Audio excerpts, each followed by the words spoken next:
Hi there! This video that you just hit play on is all about how to shop for and prepare sweet potatoes in a sustainable way, and we're going to be breaking down all the fun stuff like nutrition, health benefits, all that good stuff. So let's dive in.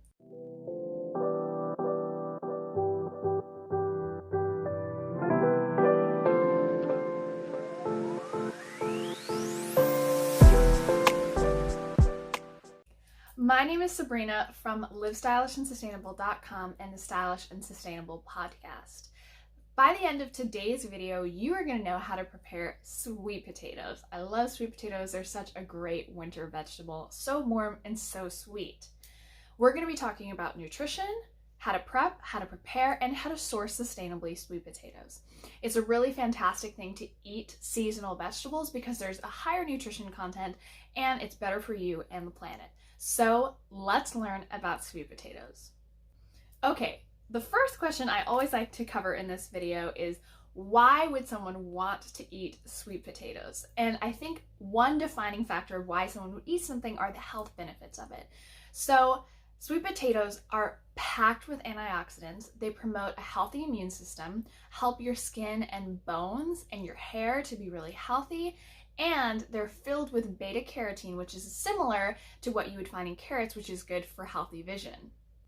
Okay, the second thing that I always like to touch on is the numbers, just for those of you that like to get down and dirty with the nutritional numbers. So in 100 grams of sweet potato, which is about, I'm checking my numbers here, a third of a cup of cooked sweet potatoes, that's going to be about 76 calories. That's what I thought. I always write my numbers down to the side so I don't get these things wrong for you. And it's going to be about 2.5 grams of fiber. So packed with healthy fiber, not super calorie dense, but it is quite starchy. Okay, and then let's talk about notable vitamins. So the thing that really amazed me when I started sitting down and looking at the vitamin breakdown for 100 grams of sweet potato is that in 100 grams of sweet potato, which again is a third of a cup, you're going to be looking at, I want to make sure that I'm totally right here, 98% of your vitamin A for your daily intake. That's huge. And you're going to be looking at 17% of your vitamins for vitamin C of your daily intake. 17% of your vitamin C daily intake. There we go. So they're actually quite nutritious. They're packed with tons of antioxidants and that beta carotene that makes it orange. Okay, let's talk about how to pick a good sweet potato. And that might seem obvious, but there are some key tricks that I have for you. So actually, it's really key when you're picking a sweet potato to go for a small or a medium-sized one. And I know that means a tiny bit more prep work, but it will mean less starch and more sweetness per ounce of the sweet potato. So it will just be creamier and much sweeter. It's also important to look that there's no crazy discolorations, that the skin is nice and firm and taut, and that you can't bend or stick your nail really easily into the flesh of the sweet potato. So where do you get these perfectly firm, perfectly colored, medium to small sweet potatoes? Well, I always say the first place is your backyard garden. Now, something to keep in mind is that sweet potatoes grow best in a warm climate. So here in Washington State, we don't actually grow a lot of sweet potatoes, and they require at least 4 months without any freezes or frosts during the growing season to really flourish. So that might mean you can't grow them in your backyard, and that's okay. And it might mean your neighbor can't either. So if you've exhausted your personal resources, it's always great to visit a local farmer's market. There might be a farmer, even if you live in a cold climate, that's able to grow sweet potatoes in a greenhouse, which can be done. If, of course, none of those options are available for you, then go to the grocery store, right? That's where a lot of us get our produce. Now, the nice thing about sweet potatoes, you know my rule, I always say if you're eating the flesh, it needs to be organic. Now, if you intend on peeling your sweet potato for whatever recipe you're going to use it for, it's okay if you need to go for the conventional version. I would just say though that if you're not going to peel it, go for the organic, pay the extra 20 cents or $1 because you'll be ingesting a smaller percentage of pesticides as you won't be eating the skin. So again, if you're gonna peel it, you're okay going conventional. Of course, if you can afford it, I always say it's best to shop organic, not only for your body, but also for the environment. Okay, how to prep a sweet potato. Well, like I mentioned earlier, you can choose to peel or not peel your sweet potato. It's really a personal preference about whether or not you like to eat the skin of the sweet potato. It's totally fine and nutritious. So there are two main ways that I think of preparing sweet potatoes. So the first way is you can peel or not peel and chop your sweet potato into like 1-inch kind of cubey things. Of course, the sweet potato is round, so it's not going to be perfect sweet potato. By the way, I have like a guest star of these vegetables with me, and I had a sweet potato, but we ate it, so it's not here right now. But what you do is you just chop your sweet potato into cubes, toss it in some olive oil, and bake it at 375 for like half an hour or until tender. And the other option to prep your sweet potato is you can just take it and stab it a couple times with a fork, which is weirdly therapeutic, and then wrap it in some tin foil. And the best part is if you don't super overcook it, you can rinse the tin foil and recycle it. But you wrap it in some tin foil and stick it in the oven for like 475, I think it usually is, for like 50 to 55 minutes, or again until it's nice and tender. Be careful when you're opening that little packet that you put it in, because the steam can be quite hot.